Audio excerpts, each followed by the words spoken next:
A warm welcome to everyone who is already here. It's a pleasure to be here with you, and this is part two of the Submitting a Dynamic Session Proposal webinar. And great to see everyone from around the world. So, good morning, good afternoon, good evening, depending on where in the world you join us from today. So, a quick introduction to the three of us. My name is Singh Anand. I am the chair of the 2023 Annual IC3 Conference and Expo. And I'm joined by two brilliant colleagues here again in Joshua and Vandana, the chair and co-chair of the Content and Research Committee. And so very important, in particular when it comes to the session proposal. So I have to say, we made a promise, Joshua and Vandana, the last session when I said that I'm going to be the first and put into action what we say, and I'm very happy to say I have actually submitted my own session proposals, and I'm going to be presenting with first time presenters as well if things go ahead and my session is chosen, which isn't always the case as we've seen from prior experience. But I'm very glad to say that that has been the case. So great to be joined by the two of you. A big thank you again for joining me today.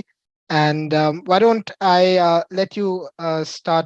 Thanks so much, Veer. And again, it's sort of passing my thanks all the way from Toronto, Canada, here to those joining us from around the world. It's a real pleasure and privilege to serve as the chair of the Content and Research Committee with IC3. Starting my mornings with IC3 related things is always a good way to start the workday. And so thank you again for setting me off on the right foot this Wednesday morning, which is rather thunderstormy and cold here in Toronto today. So today's presentation will leave plenty of time for questions at the end. It's only about 9 or 10 slides long. And my co-chair, my wonderful co-chair and I, Vandana, are going to sort of walk everyone through the factors and things that our team is looking for when reviewing session proposals. The hope is by the end of the day today, you will leave with a much clearer picture of the types of notes that we want to see hit and the types of things that will make a successful proposal. Briefly, just to go over the agenda, what are we really going to talk about? Well, we've done the introduction.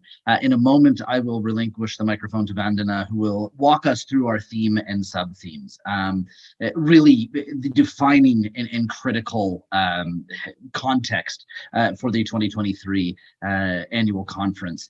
We'll then look at sort of general annual conference and expo proposal guidelines, just sort of a general overview of the types of things we're looking for. And then we'll do a deep dive into the components of the proposal, so what to expect from the proposal itself as the proposee, the types of things we'll expect from you. We'll then detail diversity, perspective, varying voices on panels, presentation, our presenters as well. And then we'll briefly end off with a quick look at the various resources our team and the IC3 team as a whole have created to help our session proposers and highlight some important dates. So with that, it's my pleasure to turn the mic over to Vandana and have her guide us through the theme and sub-themes. Thank you so much, Josh. I'm so glad to be introduced by you in such a nice manner. Good evening, everyone. This is Vandana Murjani from the Emerald Heights, and we've been speaking constantly. But I think today's webinar is very special because the last 10 days will actually help us gear up and propose a very good dynamic session for us. So for that, having clarity on the theme and sub-themes makes the paramount difference. So let us walk through all the things once again so that we can just brush up all the details and then put our thoughts on the paper. So the main theme is finding purpose through counseling. So generally what happens is that the school-based career and college counseling is more considered as an administrative function.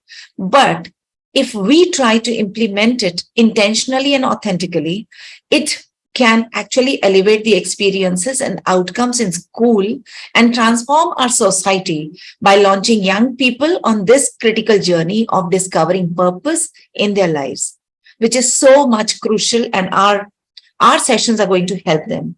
The theme, Finding Purpose Through Counseling, is intended to inspire educators to unleash the full potential inside each and every student, irrespective of the grades or irrespective of any demographic conditions, through school-based counseling. So, with that, we have 6 sub-themes under the umbrella of finding purpose through counseling. The very first sub-theme is ethics in counseling. This sub-theme aims to put into focus the ethical demands which we usually face as career and college counselors, with a spotlight on the responsibility to provide unbiased guidance in the best interest of the student. This sub-theme seeks to explore best practices and ethical standards for relationships and interactions between schools and universities, but also the third-party organizations. It aims to address ethical dilemmas that we as counselors encounter in our profession and also offer guidance or some really workable solutions to these scenarios as and when they arise. The very next sub-theme is creating context through counseling. Now, this is something which is very, very important for us to understand. Learning outcomes in schools can be profoundly impacted when academic learning is contextualized through learning. That means the classroom learning can actually be backed up by our counseling for most impactful learning outcomes and helping students to reach the goals. This sub-theme is intended to offer strategies to counselors in offering broader context to future or post-secondary studies, bridging considerations of potential courses of study and future careers or career-related outcomes. Given the rapid and ongoing changes in the world, the aim is to actually ensure that the counselors are well equipped so that we are able to guide students and parents intentionally, holistically, with our own experiences and our knowledge, perspectives, experience, and data from education, as well as industry, will enrich the discussions around this wonderful sub-theme. The next sub-theme, the third sub-theme, is counseling as a shared responsibility. This is something which is very close to my heart, I think, as well as my co-partner, Joshua's heart. Counseling as a shared responsibility actually entails that the bureaucratic nature of many schools actually lead to this compartment to be a structure in which career and college counseling is often viewed as a very, very separate and secluded area from academic learning or any other critical functions. So this sub-theme is intended to inspire discussions about how can we advance counseling as a shared responsibility within each and every department of the school, where our administrators, teachers are also deeply invested in counseling practices and pedagogies. This sub-theme will also challenge universities to shift their relationships with schools from transactional in nature to those based on empowerment. The next theme is access. Each student has the right to obtain guidance from a qualified and informed counselor. Similarly, each counselor has the fundamental need to gain knowledge and expertise in order to best advise their students. These cornerstones of development in young adults cannot exist without access. So access moves beyond the advising of students, touching all the other aspects of post-secondary experiences. Information also plays a fundamental role in the growth and guidance process. This wonderful sub-theme explores the various points of access and resources available to students and to school-based counselors while creating space for discussions on best practices and initiatives with the aim of making post-secondary and career paths accessible to all. Leadership and counseling. This sub-theme aims to highlight the critical role played by school and university leaders in the state of affairs of career and college counseling globally, and to guide leaders to elevate their schools and institutions by investing more time, resources, and space in the curriculum for counseling. Sessions related to this sub-theme could present research, data, and experiences or case studies that demonstrate the benefits of authentic and dedicated counseling efforts within the school setting. Additionally, this sub-theme also seeks to demonstrate how university leaders can bolster international enrollment outcomes through a fresh and a new approach to recruitment and outreach. The last sub-theme is foundations and trends. It is critical for we as counselors or university colleagues to keep pace with the changing landscape of higher education. Additionally, the field has welcomed many newcomers over the past year, and there is a need for foundational training on best practices, academic systems in secondary and tertiary education, etc. This sub-theme is intended to create a platform through which foundations and current trends in recruitment or admissions or career and college counseling in general can be explored. So over to you, Josh. I hope we covered everything. As you always do, brilliant job there. And you know, I think it's so critical that we begin a look at the session proposal process, highlighting those themes and sub-themes, because they are the cornerstone of the content that we look to provide to our audience every year. And so to look at some general guidelines, of course, the sort of note I want to hit right off the bat is how important these themes and sub-themes are in the curation of the content. When our amazing committee is reviewing your session proposals, one of the first things we're looking for is anchorage in the theme and sub-themes. It's a critical component. Specifically, we're looking to offer a bit of harmony between the regional forum content and ultimately the 2023 annual conference. These themes and sub-themes are what guide the content through both the annual conference and the amazing regional forums that have been taking place throughout the academic cycle. And so these themes are providing that sort of anchor point for all of the content across all venues.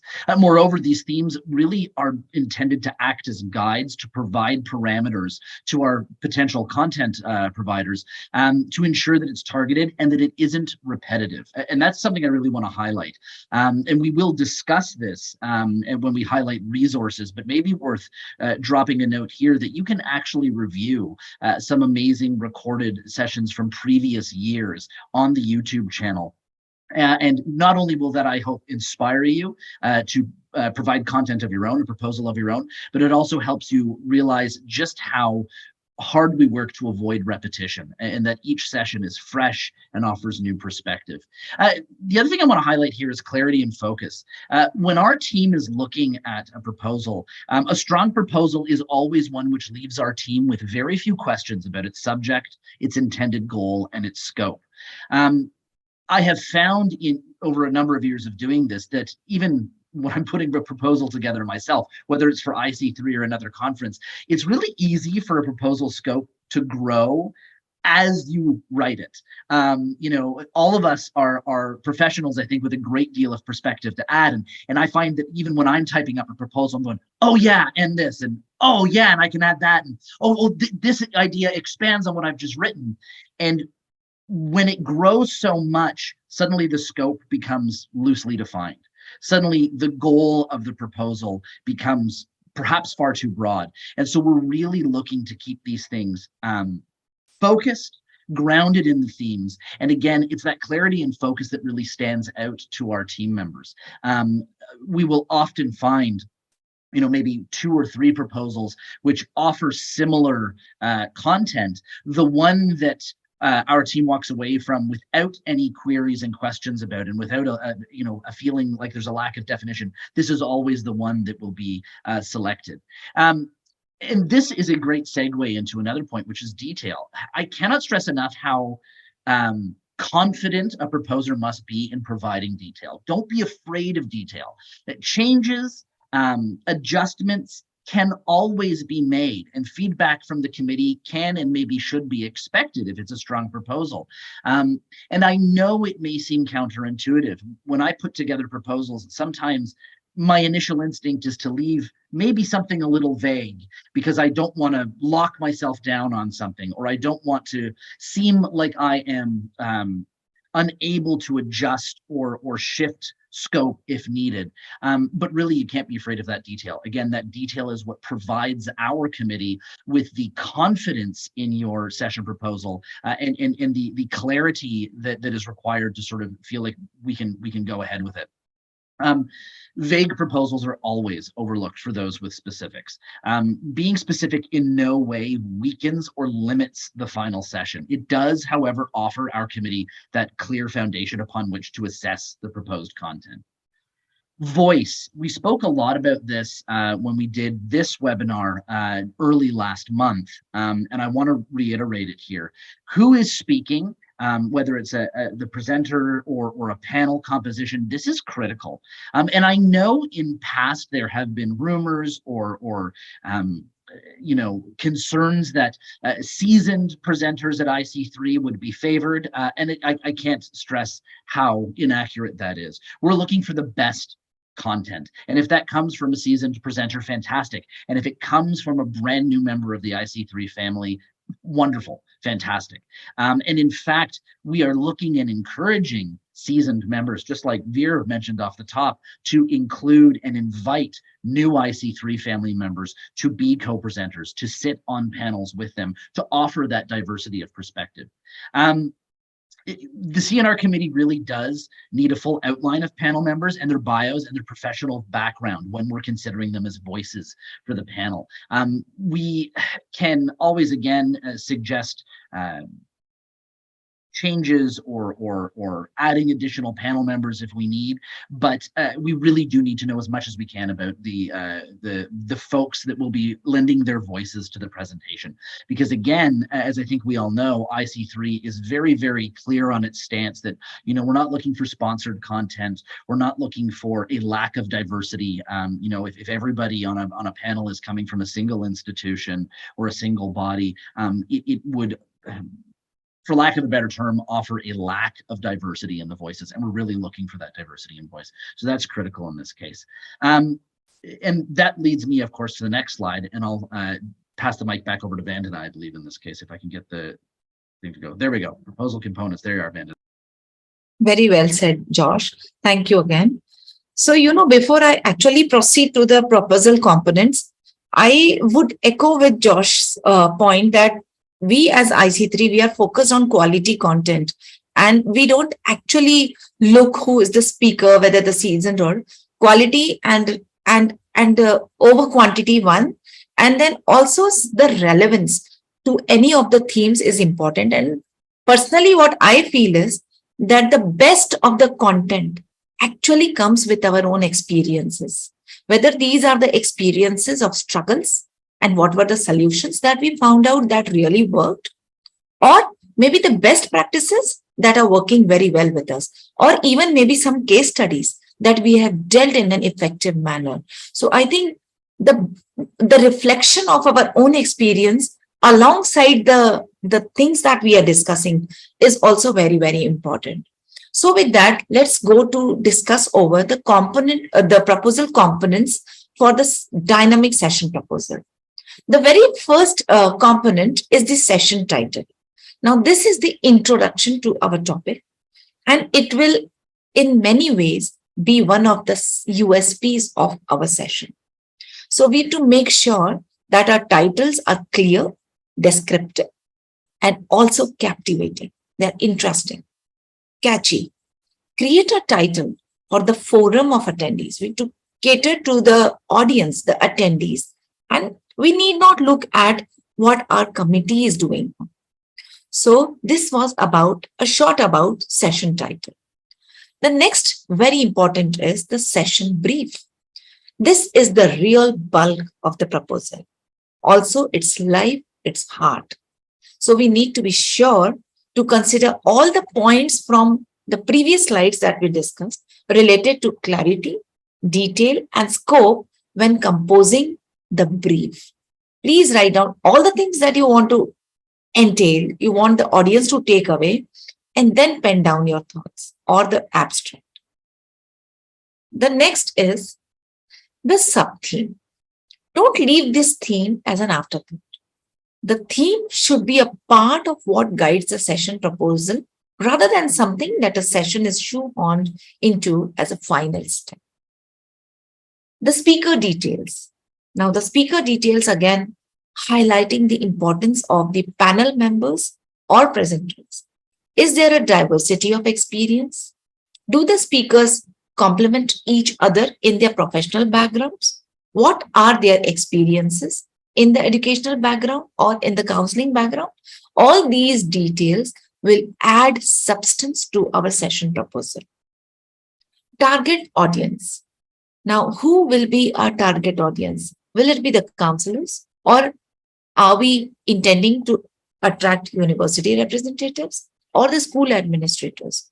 Who are you going to speak to, and who will benefit the most from your session should be a well thought idea and a put over here. The session format. Which of the formatting options does your topic best justifies to? Would it be a presentation or a panel? If you're looking at dissemination of information, research findings, facts, processes, procedures, etc., then the better option is presentation format. The maximum presenters or the facilitators should be up to 3, inclusive of the moderator. If you are looking at at an interactive discussion of ideas, experiences, sharing of best practices, maximum presenters should be 1 moderator or 3 panelists. So this could be a format in panel discussion types. So 1 moderator and 3 panelists. I think this covers all the components. And if we really think very, very creatively on these, thoughtfully on these, a dynamic session proposal is sure to come out. Absolutely. Over to you, Josh. Thank you. It's funny. This is something that I've been doing for a number of years now, and I'm always so refreshed when I go through this presentation because it just reminds me sort of the real passion that the committee has. And I lay no claim to this. It's the committee that has this passion to really find and curate this excellent content year over year, and the amount of work that they pour into reviewing session proposals. I do want to highlight right now diversity and perspective. And I like to take time to do this because I think each and every one of us in our professional spheres may find themselves hearing the words and terms diversity and perspective and using them always. For more than 20 years now, higher education has, at the very least, mostly around the world, looked to increase diversity, perspective, representation, and this is wonderful, and there's good reason for that. The challenge I find at this point is that when these terms are used so often, they can ring hollow without some context. So when we talk about diversity and perspective when it comes to session proposals, what do we really mean? Are we paying lip service, or are we really looking for something concrete? And in fact, we are. We're looking for something really concrete. So there's a couple of sort of ways that diversity and perspective find their way into a successful session proposal. And the first is in regional diversity. IC3 has been around more years than I even care to admit. I still feel like it's this new burgeoning group, and I suddenly realized, you know what, there's been a lot of work that's already been done. IC3 is no longer the new kid on the block, and with that experience and with that talent in the IC3 family, the audience globally has grown, and we've begun to encompass regions that fall far outside the borders of, say, India. And that's something that I want our presenters and our session proposers to consider, is that regional diversity. Where are the audiences coming from? Not just, are you talking to school administrators or experienced counselors or new counselors or university representatives, but where are they coming from? Which parts of the world are they coming from? And how does your content best address what their concerns or reality on the ground might be? So that's really critical. We are reaching an unprecedented size of audience right now, and that's critical. Diversity of speakers, we've already highlighted, but again, I want to sort of reinforce this.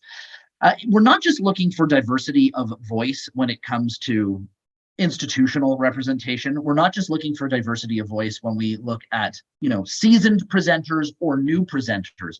We're specifically looking for diversity of voice when it comes to the perspectives being offered. And what I mean here is the foundation of the IC3 movement is finding a counselor in every school.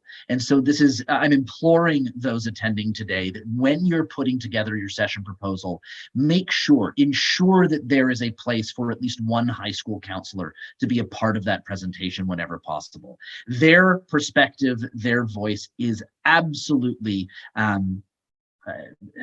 inalienable to what we're doing here at the IC3. So there's always room for a counselor's perspective. So I really want to highlight that, is that, when you're putting your proposal together, I really want to see if you can find a place for that school counselor perspective and voice to be heard.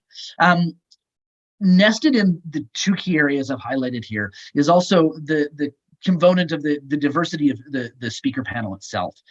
We do want that broad perspective. And I mentioned this before, but I will highlight it again.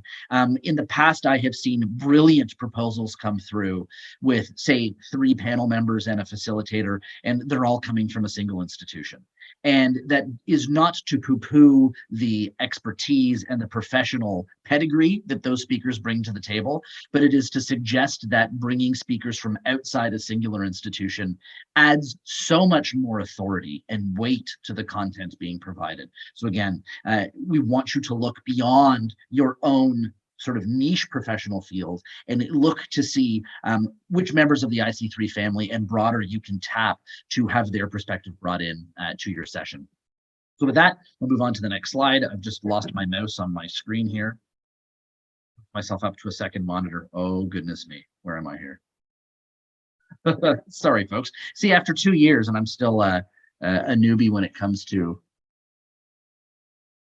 Oh, I just saw it. Sorry, folks. There we go. There, I'm back.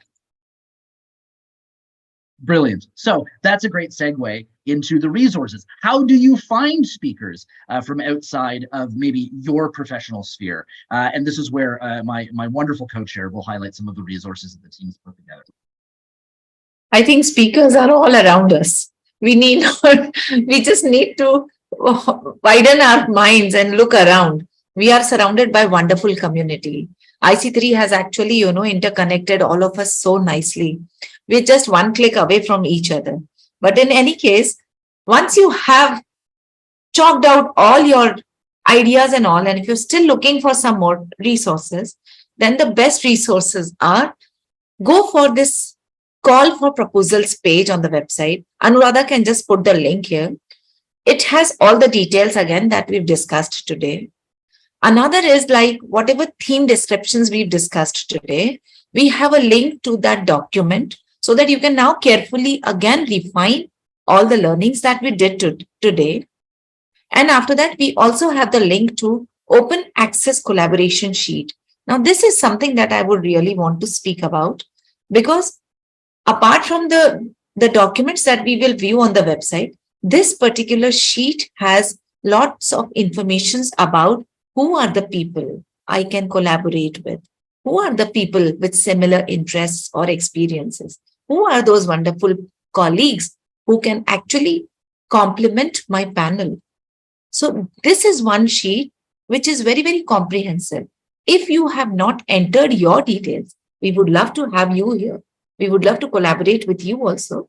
But in case you have already registered in this sheet as well, go through the presenters, see who is someone who can actually complement your ideas or your topic or your theme.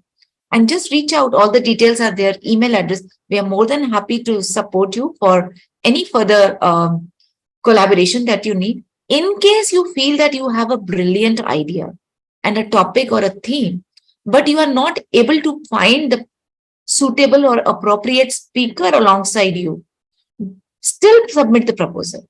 Write down to be decided, or please suggest if we can. We will be definitely able to support you in this as well. Don't stop your ideas due to the lack of or insufficient resources or anything. Let everything come out. We are all together supporting each other. Looking forward to learning from your dynamic proposals. This is one of the process that is very close to my heart, because during the proposal review, I learn so much. Then that I am tempted what will happen in the conference. If the proposal is this, then how much abundance is the conference going to bring? And then I really want you all to just pen your thoughts, ideas, themes, experiences on paper or on your screens, and let it flow. Over to Veer or Josh, whosoever. Just before we move to questions, just wanted to highlight some important dates, some which have already passed. We've got, or we're soon to pass, we've got early bird registration, which is set for April 15th, which happens to be the same date as our deadline for the call for proposals. I will pause there for a moment and say that different conferences, different groups will sometimes extend deadlines. In our case, that April 15th deadline for a call for proposals is solid. It's set in stone, because our team will need to begin the hard work of reviewing these proposals. And it is not a brief process. The proposals go through several members of the committee, so that we've got several reads each. Then a short list is created, and that is passed on to IC3 leadership for additional consideration. And all of that is the work that needs to happen before May 31st, when we will be communicating to all proposers our session approvals. We want to make sure that anyone who has proposed a session has a response on what the decision on their proposal is by the 31st of May. So again, early bird registration deadline is the 15th of April. April 15th is also the deadline for our call for session proposals. It's the 1st of May as a deadline for you to know whether or not your proposal has been accepted. And with that, I'm delighted to open up to questions. Sorry, my phone is ringing. I will just mute while your questions come in. No, I think thanks a lot. I just want to take this opportunity and thank both Josh and Vandana. It was so comprehensive, and I think just want to echo what Kate has said in the chat box, and I've certainly taken back a few points that I might refine in my proposal as well. But you packed in so much into the last half hour or so. But I just wanted to quickly summarize a few points before we maybe took on some questions. But what really stood out to me was that you need clarity and you need detail. So when you're looking at submitting a proposal, the likelihood of a proposal being strong and dynamic is going to be around being clear and detailed, and being novel with your ideas and having your own voice. And that's really important, and that's something that I can say from a personal standpoint as well, has always helped me structure my proposals, is what am I actually trying to say. And equally important is understanding that we do have sub themes, and we have some structure around the kind of topics that you might want to address, and they must use that skeleton of the sub themes and connect to them. And as Vandana very has said in very clear words, it's don't just try and put in the sub themes just to make it fit. It should really be a guiding light for you. And there's a lot more to diversity, and just want to remind everyone again that we're talking about a hybrid conference. We will have a virtual audience and a large virtual audience as well. And so just to bear in mind that we are diverse even when it comes, and inclusive when it comes to that aspect. And lastly, it's a global conference. So I think I in the past have fallen into that category where I spend too much time thinking about my region or where I come from, whereas we must understand that we are talking to a global audience and people from all around the world. And lastly, I think the collaboration sheet is such an important document. It's often the way that I've found different presenters, and I would really urge everyone to put your name in that sheet and use it. But also do remember that putting your name in here doesn't mean that you actually have submitted a proposal. This is just a document for you to connect with people, and you do need to actually go ahead and submit the official proposal. So I think it's just so exciting, and I think as chair, I never fail to use an opportunity to just share my excitement about the actual conference and what we can look forward to. Firstly, going back to Hyderabad is absolutely spectacular, and really looking forward to being back there. But we had a super early bird deadline, which was very, very successful. So I just want everyone to utilize all the benefits of the early bird registration. So we've got about 10 days for that, equally 10 days for the session proposals that we've really spoken about today. So make sure that you do it in time. We've already received session proposals, and so you really need to make sure that you spend time, talk to your co-presenters, and put in a strong proposal over there.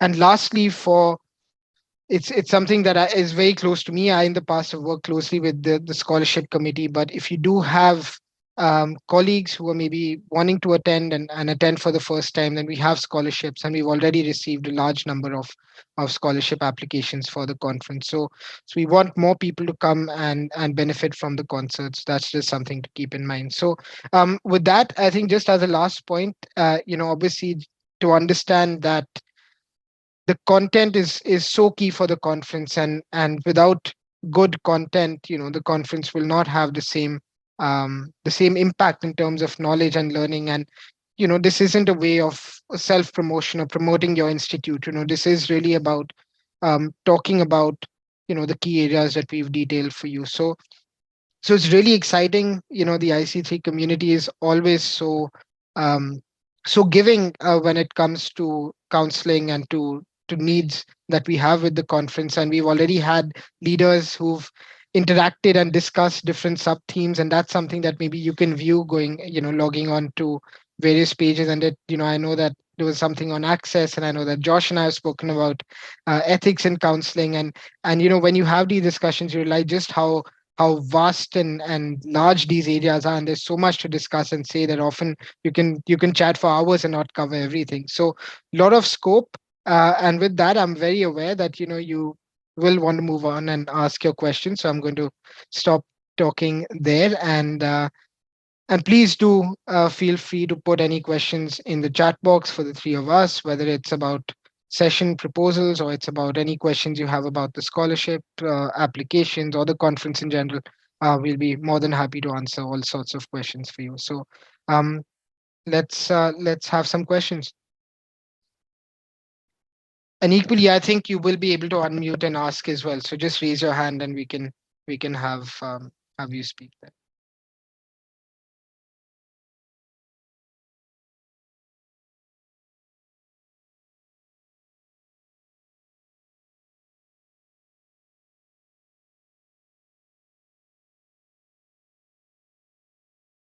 So I think while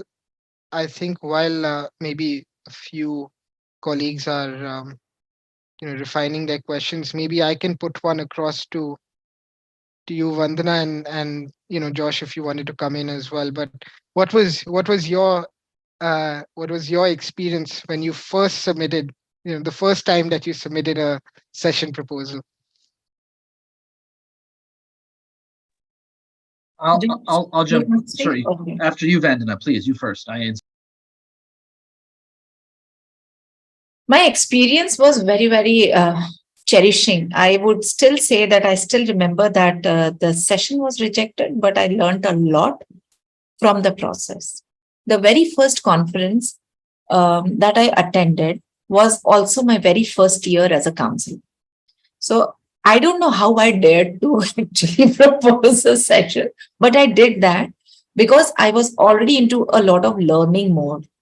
And then I proposed a session on LORs, letters of recommendations, which actually didn't get accepted.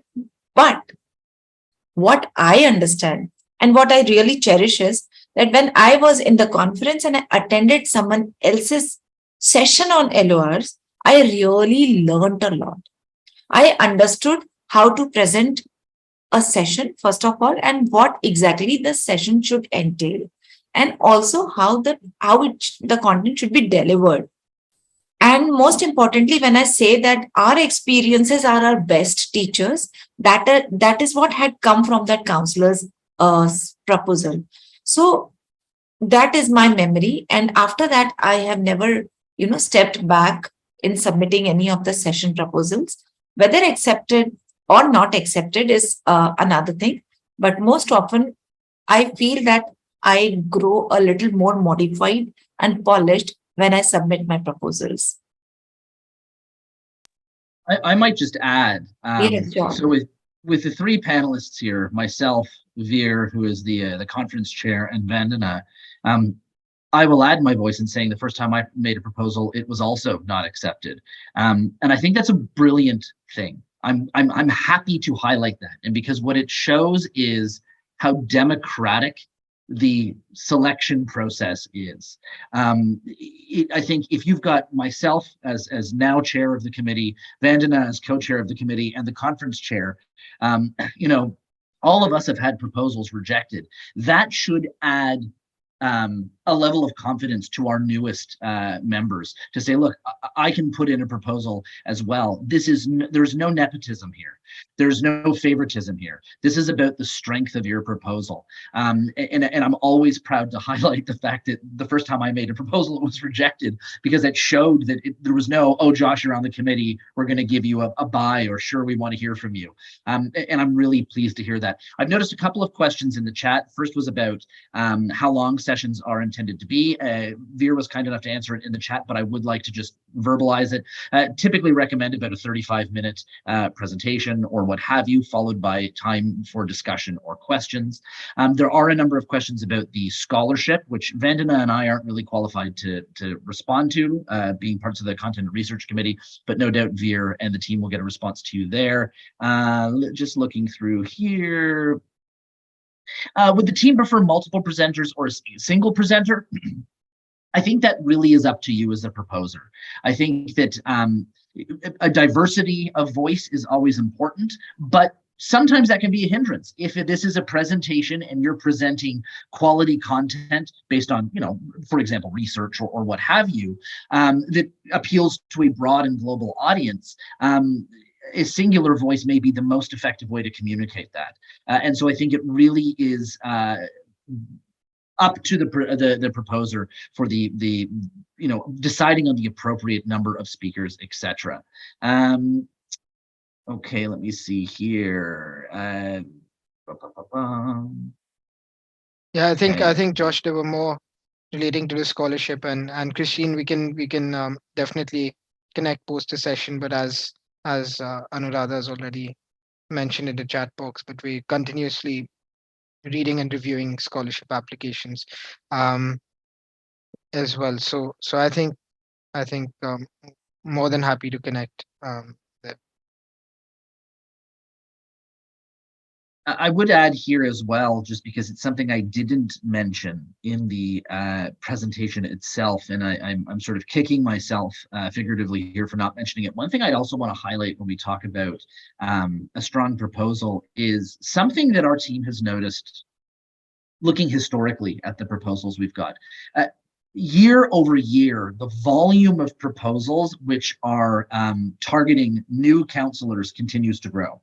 Year over year, with that large number of proposals targeting new counselors, we found that we've had a lack of proposals for sessions for experienced counselors and for school administrators. And I do want to highlight for those attending today that we are very passionate about finding content for experienced counselors and school administrators. They make up a very significant portion of our audience. And so this is a challenge to seasoned presenters who are perhaps school counselors and know that they've got a lot of advice to share to new members of their community, please, please, please challenge yourself and speak to your peers. Speak to those experienced counselors who have the experience you have and share some best practices. Talk to your school administrators. Help them connect the dots as to why counseling is a shared responsibility, for example. So please, again, our wonderful new counselors, gosh, they can use all of our love and support, but so too can our experienced counselors, our university reps, and I'm losing my train of thought here, our school administrators as well. Okay, looking here, the platform says third co-presenter is optional, but 1 and 2 co-presenters is mandatory. Okay, that's a good point. I would be happy to look into this. I don't know if it is meant to be mandatory or if that's just an issue on our end, but that's something I will look into. Of course, like I said, we encourage a diversity of voice. But again, if your proposal is strongest with a single presenter, I see no issue with that inherently. Please go ahead. Yeah, actually, I tried submitting a proposal this morning, and I found unless you had a second and co-presenters, you weren't really able to submit the proposal. Okay, thank you. That's really good information. I did not know that, and I'll be the first to admit that was the case. It says the third co-presenter. It clearly says optional. But, optional. Okay. Yeah, but the second and third columns, one needs to mandatory fill in co-presenters details. That's what I experienced this morning when I submitted a proposal. And well, thank you for highlighting that. First time submitted. Yeah. No, that's great. We look into it as well, and see what we need to do there. So I've anyway left my email in the chat. So if anyone has any problems, just let us know. But we'll make a note of that and get back to you. And I think in any case, sole presenter should be avoided as far as, it's annual conference. In regional, it can still be considered, but in annual conference, we have global audience, huge number of attendees. So I think it's always good to have 2 or 3 diverse panel, like what George said, panelists or speakers to, supplement each other's ideas, maybe 1 representative from the university and 2 counselors or whatsoever actually is the demand of your theme would be a better idea. I think so. Absolutely. Or even a student voice or an alumnus, Absolutely. is also a great idea. And I just wanted to add there that, there are some technicalities, and that's why I put down that link in the chat box. For example, we do need at least one of the presenters to be there in person. It just adds to the experience of the session. And equally, that if you're putting in multiple sessions, any one person will only be allowed to present in 2. That's just to allow for more people to be able to speak, and so just go through those details and just how maybe you wanted to structure your particular session. And I completely echo what Vandana just said in terms of it's always nice to have different voices. An hour roughly is a lot for the audience of maybe sometimes there's 50, 100 people in listening to a particular speaker. It takes a lot to listen to one voice. It's sometimes nice just to have different perspectives. So again, this may not lend itself well to the topic you want to address, and you want to have a few speakers, but we can always work on that aspect. But I think it's nice to have different voices also. So to just take a look at those links, and all of us are extremely approachable, and we'll do our best to help out if you have any such issues that come about. Veer, that's a great segue into something. Most of my days are filled with doing webinar style presentations to students. And I always conclude a session, whether it's a one-on-one or speaking to a broad group of students with, you're going to have questions you didn't think about during our allotted question period. I'm always available. I'm always welcoming people to reach out. And so I do want to highlight for you that all 3 of us have put our email IDs in the chat. We're all on the resource space where you found the QR code. When you stumble across a query, a concern, a question that you have, if you weren't able to ask it today, by all means, reach out to us. We are happy to help you in any way we can in this. Anything less would be a step away from curating amazing content. And that's certainly what we're looking to do, is curate the best content we can. So don't be bashful. Reach out to us at any time. We're delighted to respond. So I see here too, a highlight that regional forums also wanted 2 speakers. I think we're really encouraging more than 1 speaker. That said, I will look into the sort of technical side of things to see if we can allow for a proposal to be submitted with a single presenter, because I appreciate in some cases that may be the preferred route for a proposee. But again, I think the overarching theme here is that we want as many voices as possible in as many situations as possible, which would be in line with what we've seen with the regional forums as well. I am always conscious of time. I know people are joining us from all over the world. Looks like we've got about 5 more minutes allotted on the webinar here today. Some of you may be anxious to get on with your evening. I can't tell you that I'm terribly anxious to get on with my morning of emails, but you know, any other questions that you have now, concerns, please don't hesitate to raise a hand, pop it into the chat. You have a captive audience in Veer, Vandana, and myself. So no more questions, I think. No more questions, but Any parting notes, Veer?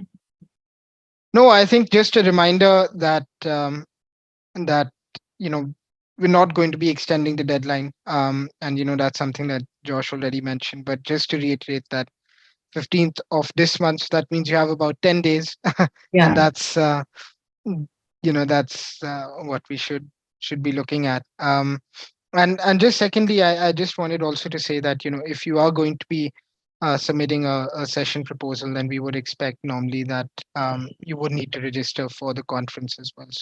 So again, if you are keen to be at the conference, then why not use, you know, the benefit of the early bird deadline as well, which also happens to be the 15th of April. So I think those are just 2 thoughts from my end. I think, Christine, you have your hand raised.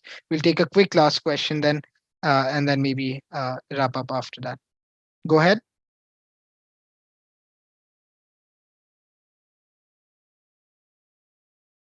I'm not sure, Christine, if that you do was have a question, Christine, feel free to unmute.